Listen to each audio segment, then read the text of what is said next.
Hello and welcome to episode 89 of the Clean Energy Show. I'm Brian Stockton. I'm James Whittingham. This week, England to require car chargers in most new homes, retailers, and workplaces.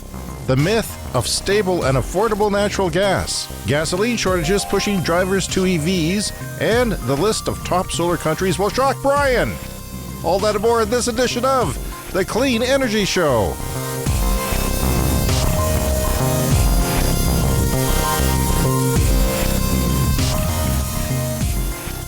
Hello, Brian Stockton. How are you this fine, wintry day? Yeah, I'm good. I couldn't get out of my driveway on Wednesday, you know. I live on a boulevard near the edge of town. We had some snow. There wasn't a lot of snow, 10 centimeters, but it drifted. And it was so heavy, you know, when drifting snow drifts, the ice crystals get denser, you know, becomes like ice. And, my failing old body could not handle it. And I even have an electric snow shovel. It was too much for that. So I was stuck in my home for a day and a half until the cavalry came and they took away all the snow. And, and then one of my neighbors was nice enough to do the sidewalk in front of my house, but they stopped. They stopped at my driveway. There was only 6 tons of snow remaining. It would have been so easy for them. I don't understand. Yeah, well, we had, you know, almost 2 full days of blizzarding. It was just kind of nonstop. It's really the same weather system, I think, that flooded the west coast of Canada.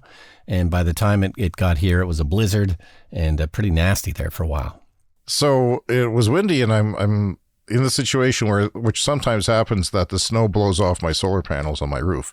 So I'm lucky in that regard. It blew it. It seems to have blown it all off just by looking at the panel on my app, the panels on my app. My solar panels are still cranking along. And yeah, just an update on, I'm hoping to upgrade the electricity in my house because I want to electrify everything, which is the catchphrase for the 21st century, which we're promoting here on the show. But so far nobody's called me back. Really? I get the impression that electricians are busy, so it's possible. I'm expecting one of the electricians to phone me back today, so I might have to take a phone call while the podcast is on. Oh, this would be hot live breaking news if that happens.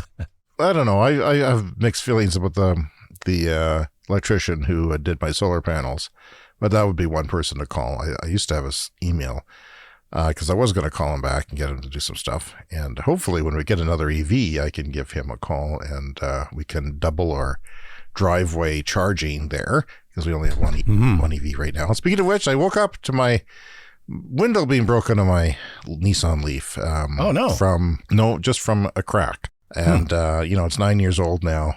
It's got a crack in the window. It's just a little sort of wide U shape at the very bottom, so it's not in my way, but I'm worried that it'll spread. And I didn't notice the chip or where the chip came from, but there's been a lot of driving in sandy conditions, road sanding. We do road sanding here, and I don't know what happened, but we get, a lot of stone chips, but usually if you notice it, you can fix the stone chip. It doesn't spread, but yeah. And I usually do that. We have a really wonderful neighbor who will fix it for us because she works at a place who does that sort of thing.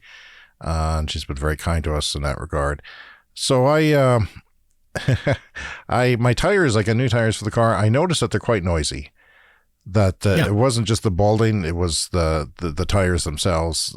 There was the balding because they were quiet before. Now they're noisier again, my new tires. And I didn't splurge. When you have a hybrid or an electric car, you need to buy special tires for low rolling resistance tires, but they're also quiet because tires actually have a noise rating on them.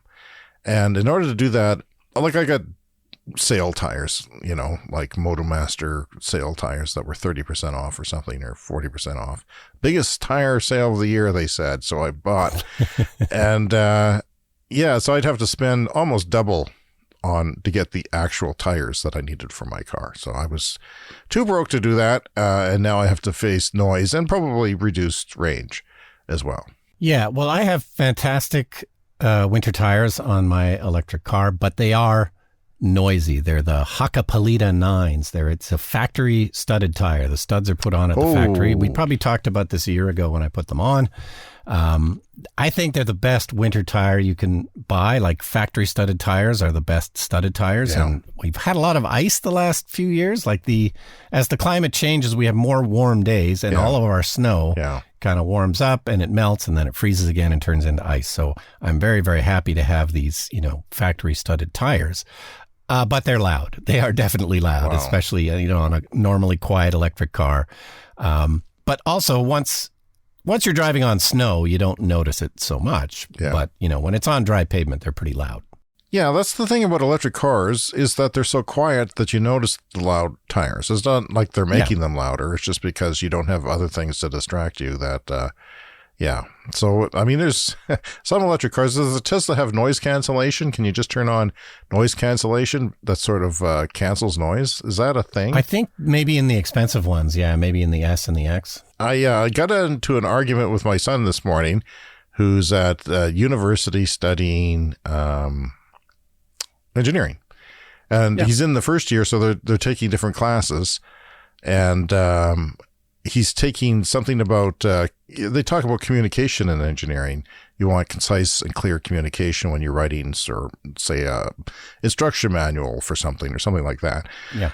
So there's some classes that cover that sort of thing. And then he was getting into the triangle of rhetoric, like ethos and pathos, etc. I'm not well versed on that, but maybe some of our listeners are.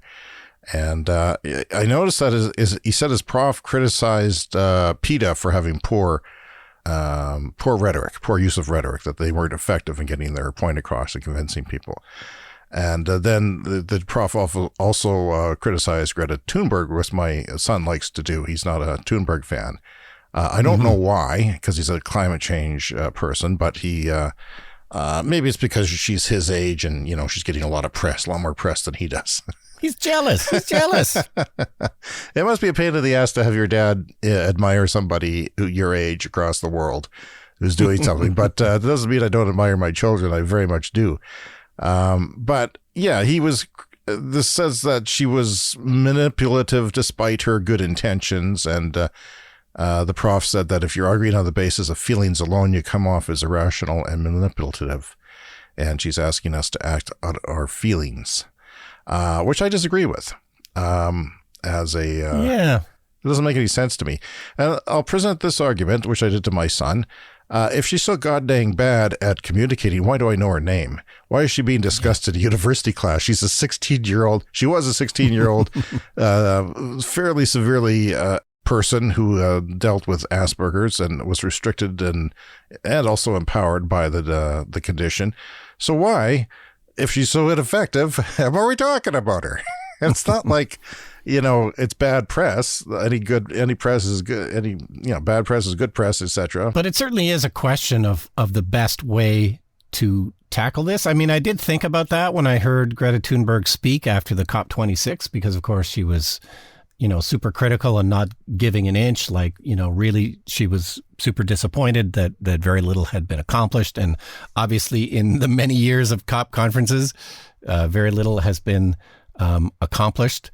But it's certainly a question of the best way to phrase that, or, what's the best way to get action? And it's certainly arguable if she's doing it the best way. I think that we need her voice. We need that voice, that stark voice to say, no, it's not, because it's not. And we like to pat ourselves on the back and not constantly think the negative thing. But she's not wrong. I don't feel like she's ever been wrong. That this is a stark situation. The governments aren't reacting fast enough. And I've also read, when I Googled Greta Thunberg and the rhetoric triangle, or whatever you want to call it, I read a couple quick essays that were quite in favor, that said that she was very good at what she was doing. That all 3 points of the triangle were well covered, and one of them was the empathy, or the ethos, because she is young. Her youth brings that to. I also think that I strongly believe that she has moved the needle on climate change. I feel like I could see it I feel like I could see that when she was I agree. Doing that. And that's a big needle to move. And how do you sit there and criticize the way she's doing it? Could you have done it better? Could MLK have communicated better? Maybe. He was a good orator. You could criticize anybody in history. But the fact is, people have their own approaches. I have my approach. It's not that different. I like to stir the shit. I like to make points very harshly. Well, we have this world famous podcast about climate change, but I am sad to report that we are not typically being discussed in university classes. That'll change, Brian. Are you ever going to teach a podcasting class again? Is that possible? We'll see. Yeah, I've taught podcasting a couple of times, but I haven't been able to fit it into my schedule for a couple of years. So we'll see. Well, if that happens, I think it's bound to come up, If not, I'll seek out your students and get them to bring it up. I'll bribe them. Here's $10. Bring up the Clean Energy Show podcast so we can say, as discussed in universities. We were talking a lot about racism last week, and on my comedy channels, I did a tirade against racism, and holy crap, is there a bunch of racists out there? I feel like we should make this podcast and all podcasts we do an anti-racism podcast. If there was a stamp, a little seal of approval to put on, a preamble or something. I felt very bad because somebody who said they were a fan of mine since 2007 on YouTube said, "I'm sorry, James, that you feel this way and that you have an opinion on this." And then he went on to say some racist things. And I felt dirty because why would I want to entertain someone who's a racist?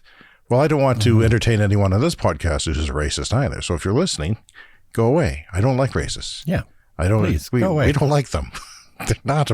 This is an anti-racism podcast where we believe in science and truth.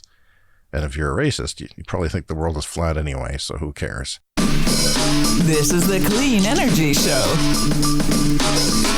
Okay, so one of my favorite topics, as you may know, is heating your homes with air source heat pumps versus natural gas. So this is something I'm proud to say we're kind of ahead of the curve here on our podcast. This is something that's not being talked about enough around the world, but eventually all of our homes, all of our office buildings are going to have to be heated without natural gas, and air source heat pumps are going to be a huge part of this equation. And it's something I'm looking at for my own house. I'm trying to get an electrician in. We got to increase our service from the grid so we can put in like an induction cooktop, maybe another electric car charger, maybe an air source heat pump, / air conditioner. Anyway, I came across this organization called RMI. It's from rmi.org. It's a nonprofit that does research into clean energy issues. And they have a new article on their website called "The Myth of Stable and Affordable Natural Gas Prices." So as we've discussed on the show, the prices since, the pandemic has been kind of waning. The prices for things like gasoline and natural gas have been kind of spiking up, and it's been difficult to even get supply. Anyway, so particularly in the United States, the cost of natural gas has really gone up a lot. So this article, they studied what the difference would be if you heat your home with natural gas versus an air source heat pump. In price? And James, the results will shock you. Okay. Is this price we're talking about or carbon emissions? No, this is price. Okay. So this is the cost of heating your home with in the United States with current gas prices and current electrical averages? They looked at 2020, 21, and 21-22. And the cities are Boston, Columbus, Denver, Minneapolis, and New York City.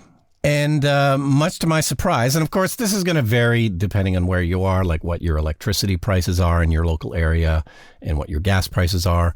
We're somewhat shielded from the recent gas price increases because we have, a government monopoly for our natural gas. So we are getting an increase, but I think it's only like 3%. They also store a lot here somehow and to buffer high price periods. Yeah. And natural gas is piped across the country. And I found out recently, like there has to be compressor stations like every 150 kilometers or something. So there's like a compressor station just outside of our city. And I'd always kind of wondered what that thing was. Yeah. And I found out what it is. You got to recompress the gas.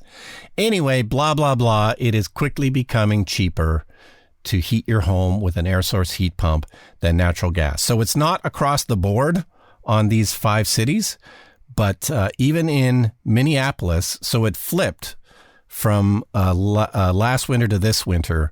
Last winter, natural gas was slightly cheaper, but this winter, electricity slightly cheaper. In Minneapolis, which is a cold place, kind of similar to where we live here.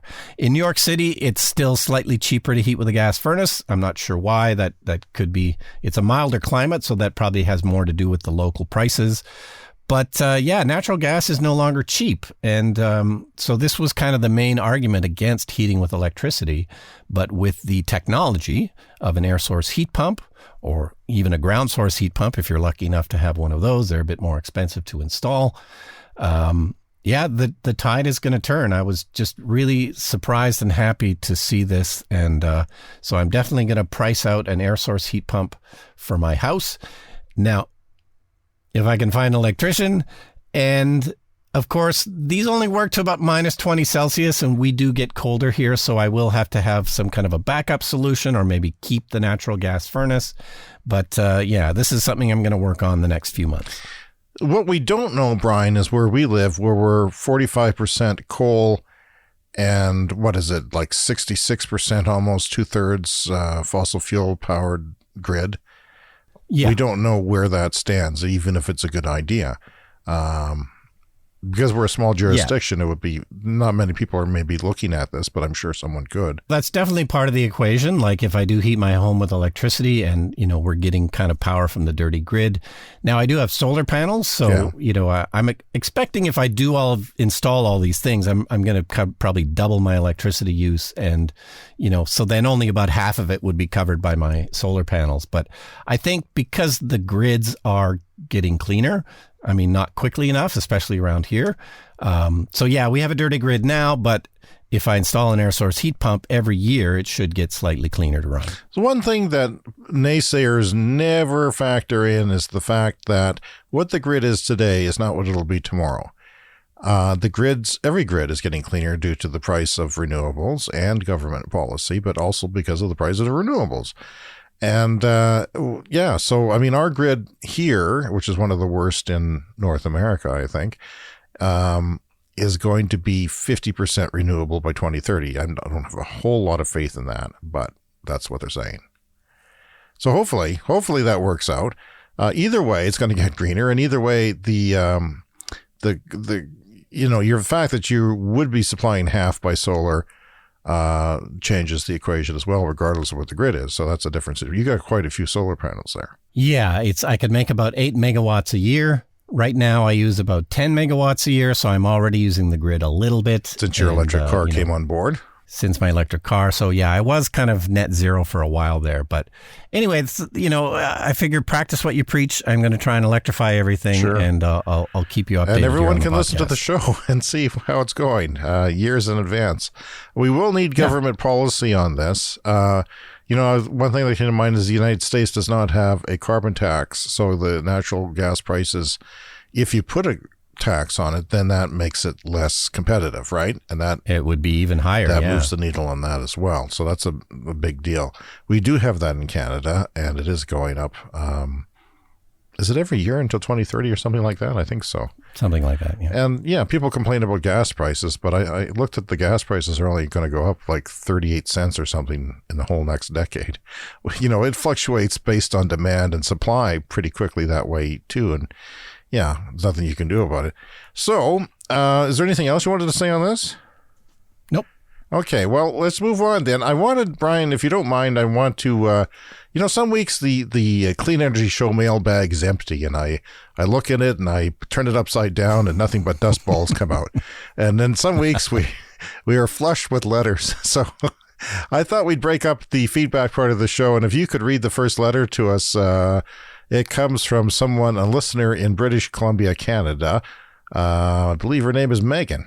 Yeah, Megan Tomlinson writes, I wanted to drop you a line to express my appreciation for your work. I listen to your podcast every week for inspiration, hope, and a few laughs.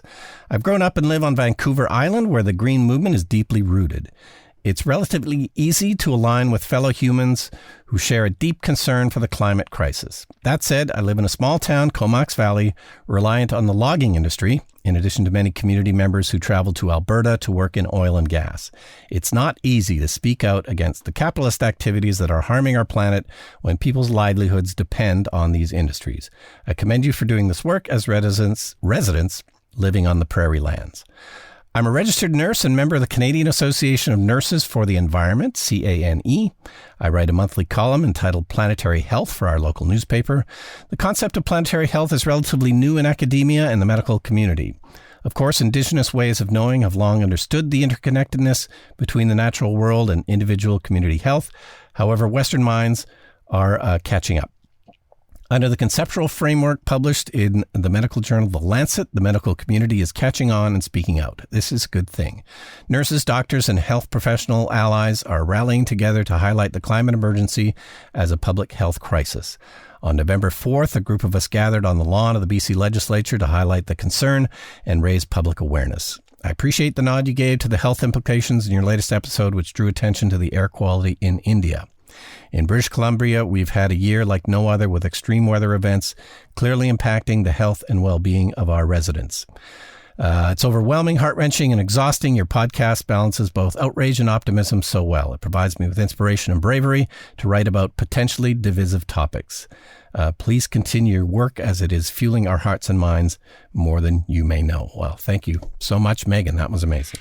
Yeah. I'm finding that, first of all, I want to say that I was never sure if people appreciated us having a sense of humor on the show, because people tend to be very stodgy and rigid when it comes to these topics, very serious.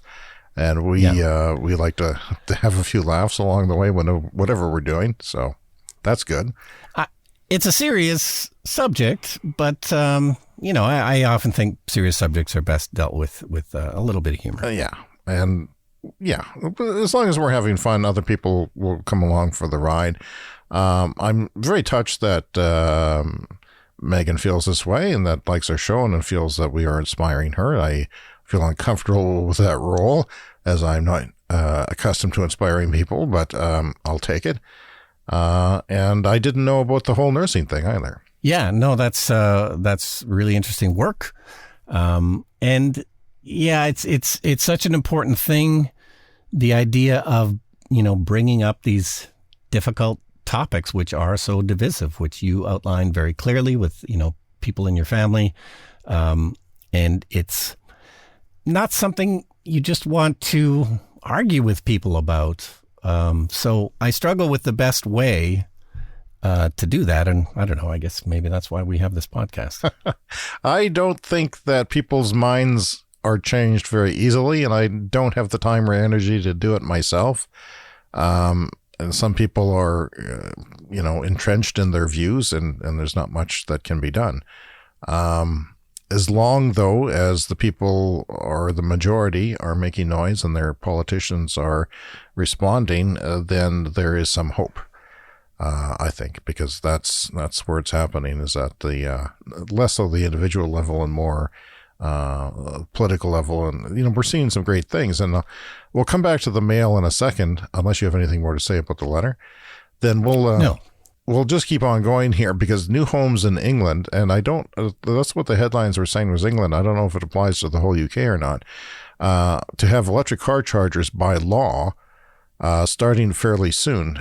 So new homes and buildings like supermarkets and workplaces in England will be required by law to install electric vehicle charging points from next year. The Prime Minister is set to announce, and the government said the move will see 145,000 charging points installed every year, based on how construction goes. So new build supermarkets, workplaces, and buildings undergoing major renovations will also come under the law. Now this, Brian, is something that I figure is overdue. So this is the first major country that I know of that is implementing this law. There's been jurisdictions, cities, and maybe even a state or a province somewhere doing it that I remember. But this is the first country. So that's big. It's often a discussion about, government policy, like what is the government's role? And, I would argue for really a smaller role for the government because, the clean energy revolution that we talk about all the time is essentially already cheaper than the alternative. So we don't need a whole lot from government, really. But things like this, like building codes, which is essentially what this is, it's an easy thing that governments can do.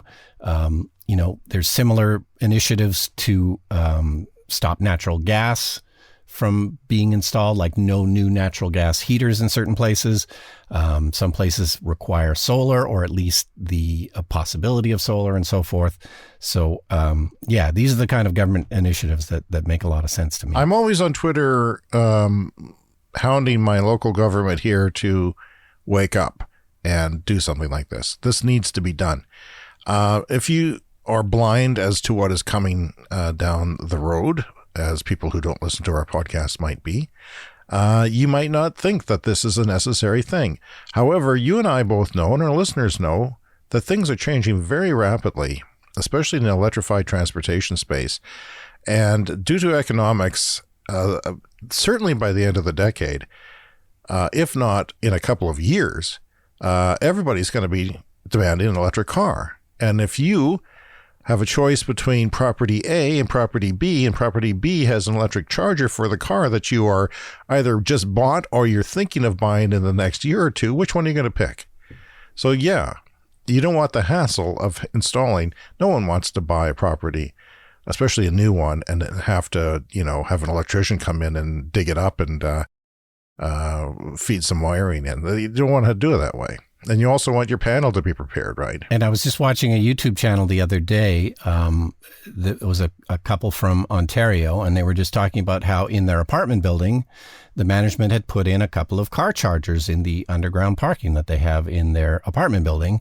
And just the act of them doing that started them thinking about buying an electric car. Like wow. It sparked something. They started to look into it. They start to realize, oh, this might be a good idea. And, off you go. I wonder what kind of effect, just passing by Tesla chargers has on people. Yeah. Because you got to wonder, what are those things? If you're completely naive, you got to wonder, what are those things? They look like they're from the future. I want to know more. What am I missing out on? These are the things I wonder what people are thinking, that and the fact that 9 out of 10 commercials on television, network television, are electric car commercials.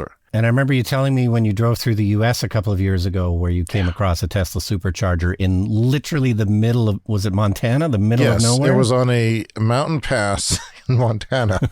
And I started out the day at room temperature in Las Vegas. Okay, so I'm coming back to Canada. A big trip. And suddenly it's like minus 25 outside, and I've got no jackets because I packed lightly. And, we're going pee at this rest stop, and it's blizzarding out, and it's really cold compared to what we've been used to in Arizona and Las Vegas. And I still can't get over it. It was just like, wow. I can't believe that there's an electric car start. There's nothing here. There's no civilization. There is absolutely nothing. And yet there's an electric car charging station from Tesla, superchargers. And it was the most remote I've ever felt in my life. And there that was. And this was probably 2.5, 3 years. No, this was 3 years, almost 3 years ago now. So, back then there was far less. Like the charging stations that are installed, the superchargers are just vastly increasing. And we talk about it almost weekly on the show, how much they're increasing and how they're going to double next year. And all that has to happen because things are taking off. In fact, there's a lot of stories. It seems like there's just not enough demand, not enough supply. That like the Ford is going to be taking forever, like you've been saying, that the numbers were really low, and then they doubled them, and they doubled them this week, and it's still low. 2 times a small number is still a pretty small number. So I don't know what they're thinking. I think they've got to be wondering about the demand that's coming in because their trucks are sold out. Well, and EV demand, that leads us nicely into the next story, which is again related to the west coast of Canada, Vancouver Island, where Megan, the letter we read, Megan's from Vancouver Island. So this is the very west coast of Canada. So yeah, we had an absolute weather catastrophe about a week ago when we were recording our last episode. BC was absolutely deluged with water in a massive flood. And so the province of British Columbia has had to institute a limit at gas stations because they're worried about supply of gasoline. So all across British Columbia and Canada, drivers are limited to 30 liters or 8 gallons of fuel per visit to a gas station. Taxis and other essential services are exempted, but, there's massive roads out on Vancouver Island and also in BC and railways and so forth. But this article here from Drive Tesla Canada includes a note from an EV dealer on Vancouver Island that sells mostly used electric vehicles.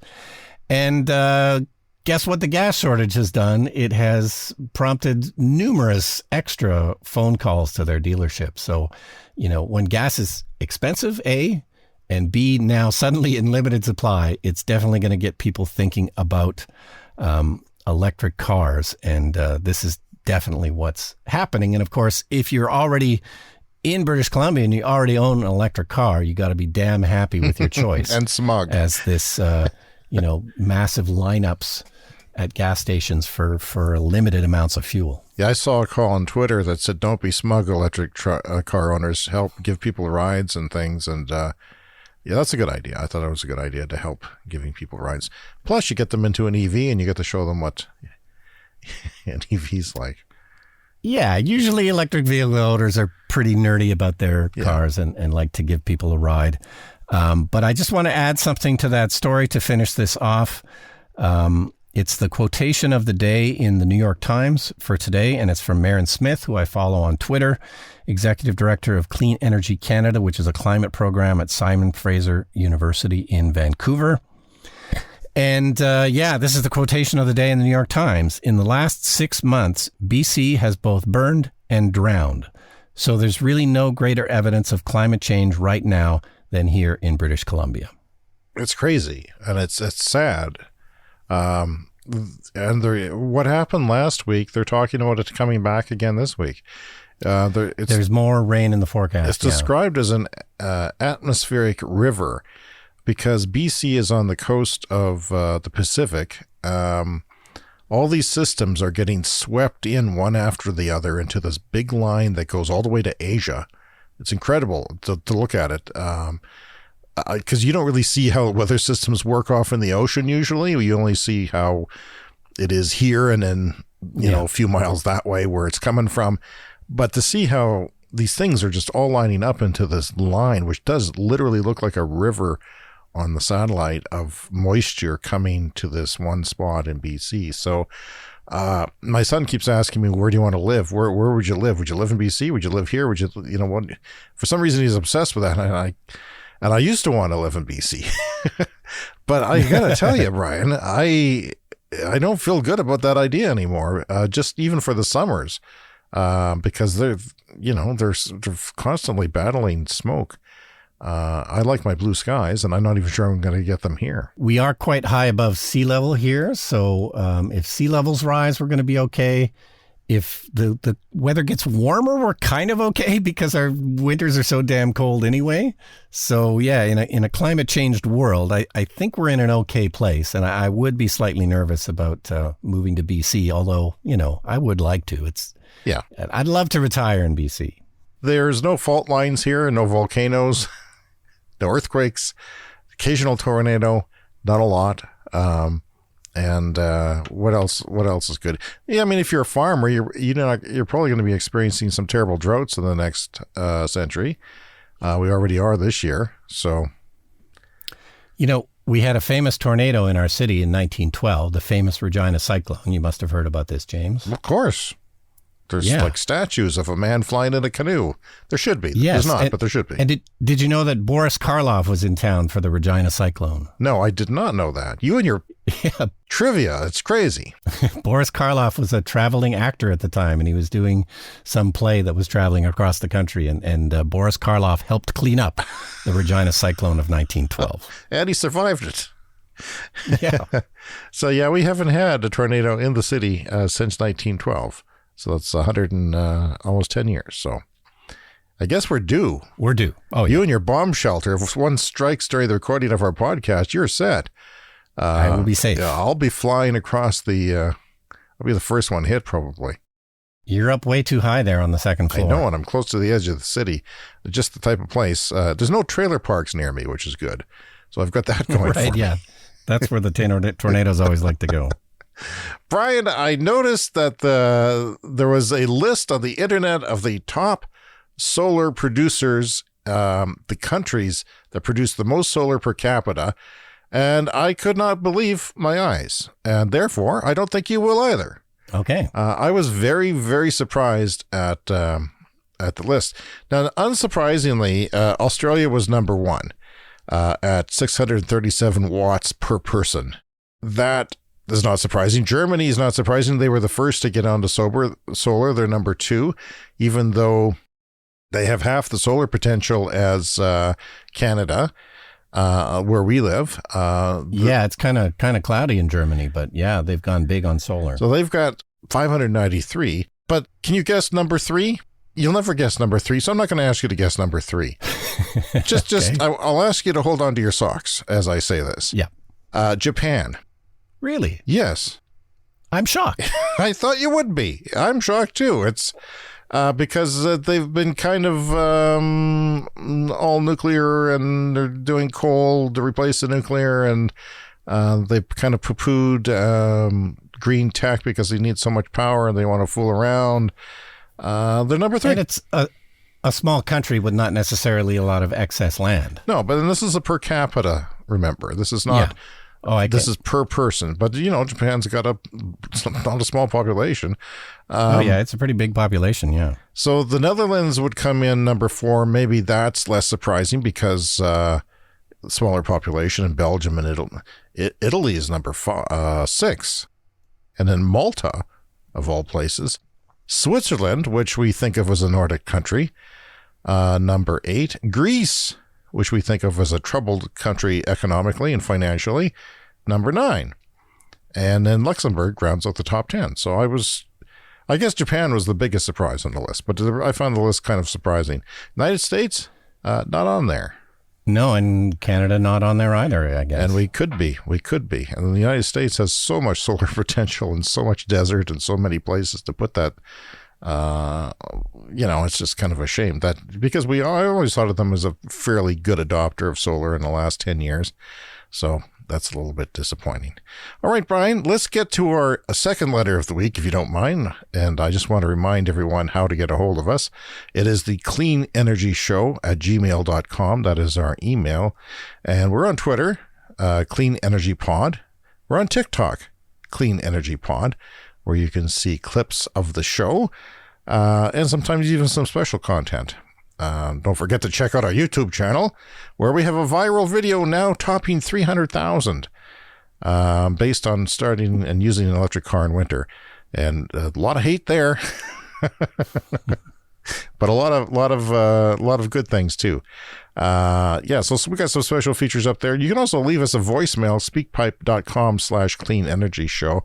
And coming up on the show is the lightning round, where we skim through the rest of the week's headlines. But let's get to our second letter here. This one is from Eric Walski. Hi, Brian and James. Really enjoyed your last podcast, as always. Thank you. You can count me in on the number of your fans who consider the Clean Energy Show as their favorite podcast. Wow. I waited until now to let you know this because I didn't want James to be burdened with the additional pressure of having at least 2 fans that consider the Clean Energy Show as their favorite. Brian, the pressure is killing me. It's killing me. Oh, my God. It's weighing me down. It comes to the point where we just need more staff. We need more people to carry the burden. We need some interns. If you like the intern for the Clean Energy Show, drop us an email. The podcast is a very entertaining and informative and hilariously funny. Again, somebody finds us funny. That's good, because I was never sure. So it's two people this week. As I'm listening to you on my morning walks, that's an interesting thing. I always wonder where people listen to me when I'm doing a podcast. Like some people say I'm on the subway in Australia, or I'm doing this or that. It's always fascinating to me because people listen to the podcast doing certain things. I listen to podcasts at the gym. This is a new thing. I used to listen to music to try and get me moving, but the podcast sort of distract me from my toiling and gets my mind off things. So it's very interesting, the podcast, informative, and I find myself laughing out loud at some of your comments. The people I see on my walks may think I'm crazy, but it's worth it. I hate it when I laugh out loud at a podcast and you're in mixed company, don't you, when you got headphones on? I have done that in cafes before, and I feel like such a weirdo. You've got your headphones on, and you just start cackling, and you can't stop. Well, some of the things that Eric wanted to talk about was evil, quote-unquote, Australia, probably like a lot of countries. They are schizophrenic in terms of local politics, viz. National politics, which I believe to be true, and we talked about. Apparently, they have progressive policies because they are at 30% solar, which is something we frequently talk about. He thinks it's greenwashing, perhaps, but no, it's not. They actually are. And the reason is, Eric, is because they've largely taken away the soft costs of solar on rooftops. That in their system, it just pays better because electricity is so expensive. So the economics work out very well to pay it back fast. And but yeah, they've taken away the burden of building permits and house plans and all that, and make it quick and cheap, which is good. And everybody has to do that. We have to learn from Australia in that regard. So he continues, the only reason that we even have a COP26 or a Paris agreement is that the transition is happening with or without world leaders. Our leaders today don't lead. And that's from Eric Walsky. Thank you, Eric. As always, we always enjoy people talking to us. And if you're going to sit down and write a letter right now, tell us what you're doing when you're listening to the show. I think that's an interesting thing we could add to the... Yeah, I'd love to hear. Okay. I don't listen to the show. I don't care for it. No, it's terrible. All right, Brian, it's time for some Tesla news. Boom, it's over.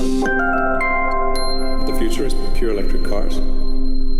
Yeah, so the biggest story, I think, for Tesla this week was an outage with their app. So this is something people always kind of worry about, I think, with modern electronic technology and everything being super connected, like needing your phone to work as the key to your car. So yeah, the whole Tesla network went out. I didn't try it because I didn't hear about it until after it was over.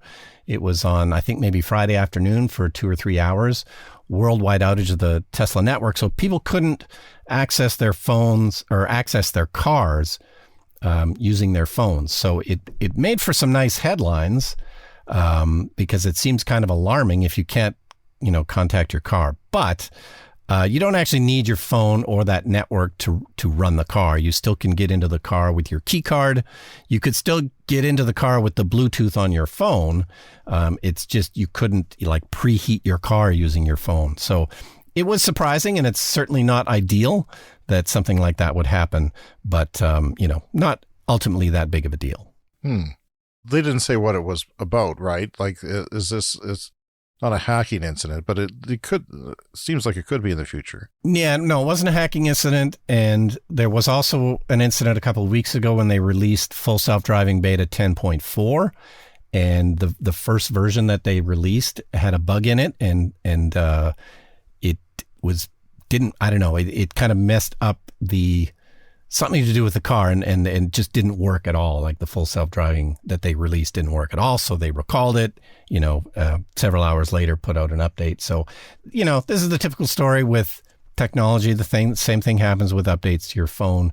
So it's one of those inevitable things that's difficult to fully control. What did you think of the CNN? I didn't read it or look at it, but CNN took a full self-driving beta car, Tesla, for a test drive in New York City. Did you see that? It was criticized because they didn't know what they were doing. I didn't watch it, but the Tesla community was upset that it really didn't seem fair. But I don't know. I didn't see it. Now, as far as software goes, my concern is that let's say that Tesla wins the robotaxi race, and they've got a worldwide network of cars that are driving around by themselves, and people are relying on them. They've stopped buying cars, and then something goes down. It could be quite a disruption to the economy if a software glitch sort of brings worldwide transportation to a stop from one thing. So I hope they have backups. Yeah, it's a huge issue. Hopefully, I don't know, they could maybe split it up into different servers. So maybe if there was an outage, it wouldn't affect the whole fleet.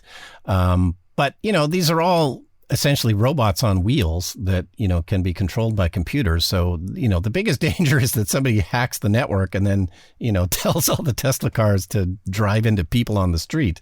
Yeah. It probably won't happen, but, I think Elon has talked about that before, saying that they simply won't, even with the local software, that it just won't hit anything, that objects are not meant to be hit. Preserve the car. Yeah, we'll see. I mean, hopefully. And also, there like operating systems, there'll be probably at least another one in competition with some percentage of the market, no matter what. Yeah, and I like to say, there's nothing is ever risk-free when we move forward with new technology, but as we've discussed many times, once cars start driving themselves, it will be way safer than ridiculous humans driving cars who make mistakes constantly. So it's not error-free, or, it's not fatality-free, but it'll be a much better situation than what we have now. New Delhi air pollution, Brian, I just wanted to have a quick update on that. New Delhi has the worst air pollution in the world. Half of the children in New Delhi, this rocked my world, has irreversible lung damage because of pollution. Half. Irreversible. That's not good. You should be acting on that. If that's the case. Obviously, you should be doing everything in your power to change that. And the first thing you would do is close the coal plants and replace it with renewables. Anyway, Brian, a quick update on that. The winds have picked up today, and they've allowed construction to resume, and the air quality has improved slightly. I wouldn't want to be breathing what there is there. Well, that's the story of that. And now it's time for the lightning round.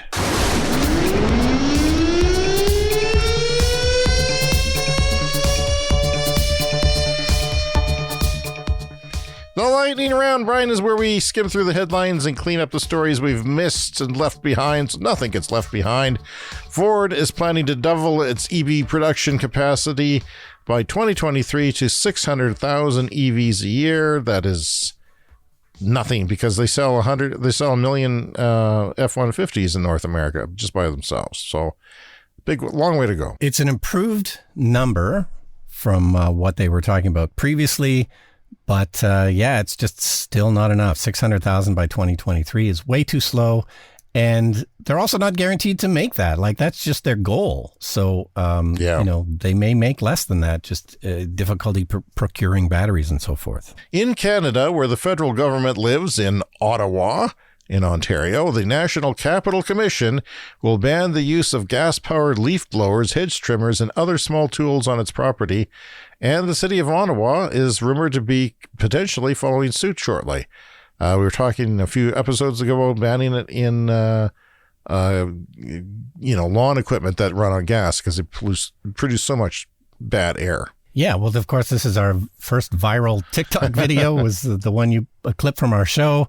That, leaf blower, way more pollution than a car, because they just don't have the pollution controls that cars have been forced to have.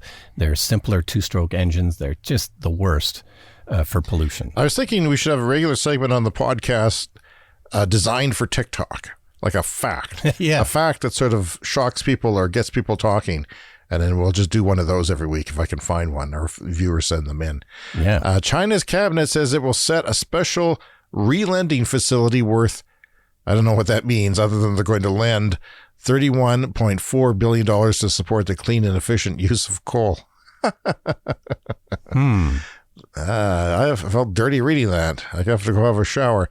China plans to cap the use of coal by 2025 as part of its goal to become carbon neutral by 2060. And Brian, a 7 megawatt hour electric container ship took off and its maiden voyage. And that is a short distance that they're going to actually take a whole bunch of diesel semi-trailers off the road by doing this. It's in, darn it, I forgot where it is, but it's in one of the Nordic countries, and it's going a short distance, but it's entirely electric, battery electric. So it's proving that a container ship can be moved by clean power. So that's the important thing there. Yeah, and like with cars, electric motors just tend to be better, more efficient, more torque, and so forth. So, this should work in lots of cases. The CEO of Shell says the best way to finance clean energy is to consume more oil. Wrong. You jackass. I'm not going to buy Shell oil for a while, okay? No more Shell oil. Rivian shares have plunged thanks to Brian Stockton's comments on the last Clean Energy Show podcast not to buy. And because they're down 17% because they've said that they're not going to work with Ford anymore. They were going to build a Lincoln pickup truck for Ford. They both issued statements that their plans and needs have changed since the original collaboration was announced. And Ford remains a major investor in Rivian, holding 12% of its outstanding shares. Rivian is a startup that is making electric pickup trucks, sort of a premium electric pickup truck and SUV that they just started producing vehicles, and they just went public last week on the stock market. Yeah, and I imagine they just have too much on their plate to do another car with Ford. As we've said, they've got an order for 100,000 delivery vans from Amazon. They just barely started making their pickup truck. So, they've got too much to do. But I think if you had bought Rivian on the IPO and kind of held it for a few days, you could have made a lot of money because it really spiked up there. But it seemed pretty overvalued, so I think it was inevitable that it was going to come down. I still think it's a good investment at some price. I don't know what the price would be, but I still think it has a very bright future, especially because they're building a platform which can be sold to other people. You can put basically anything you want on that platform. Speaking of platforms. And more so than anyone else, kind of following the Tesla playbook as an EV startup. Right. And compelling vehicles, too. The speaking of platforms, the Ford e-Transit has been shown at the LA Auto Show, and it is the interesting part about that.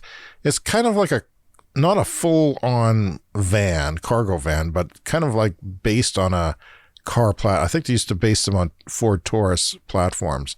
Well, because it's low to the ground, it's made for carrying a lot of stuff that's not terribly heavy. So like packages, you can put a lot of packages. Yeah. You can get in and out of it quite easily because the floor is low to the ground, relatively speaking. The e-Transit, our friend Victor Lamb drives one of those. Hello, Victor. I know you're not listening. You should be. But I see him driving around town in one for no good reason. I think one of the reasons is they make excellent campers. Like you could turn one of those into a camper very easily, and that would be interesting. I've always wanted an electric camper. The thing, though, Brian, is that they're priced roughly in line with Ford's gas power vans, which is very telling, the fact that you're not going to have to pay a premium for. And a lot of businesses and fleets buy stuff like that. So the Lightning orders, like I said, don't include fleet buyers, and Electric is saying it's going to be sold out forever.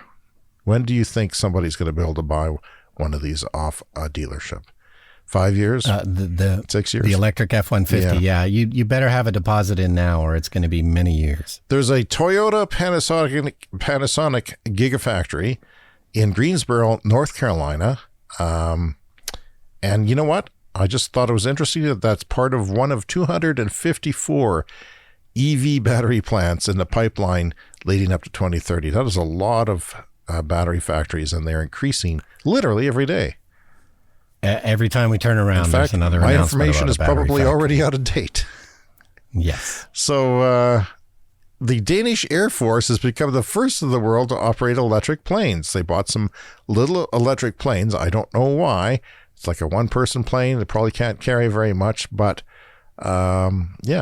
if you run it again. Yeah, they kind of look like the training planes, so maybe that's what it is. That would be a good idea. I have always said that electric planes are great for introducing people to flying lessons. So GM is shutting down the Chevy Bolt plant until 2022, and this allows the company to better handle battery replacement recall. So they're just shut down the plants completely and bringing them back next year. So it's bad for the people who work there. Just when we say that the production of electric vehicles isn't big enough. And finally this week, Rolls-Royce proclaims that the spirit of innovation, an electric airplane, is the fastest electric vehicle in the world at 387 miles per hour. That's 622 kilometers per hour. That is one faster than a Tesla Plaid electric plane. So that will be fun. I've got to get my pilot's license and a whole bunch of money. Yeah, no, I love covering the electric plane revolution, which is amazing, but, slower than the electric car revolution. Still trying to nurture the money tree in my backyard, Brian, but I'll keep working at it. Got plenty of Miracle Grow on my pennies and dimes that I've planted in the soil. Hopefully something will come of it next year.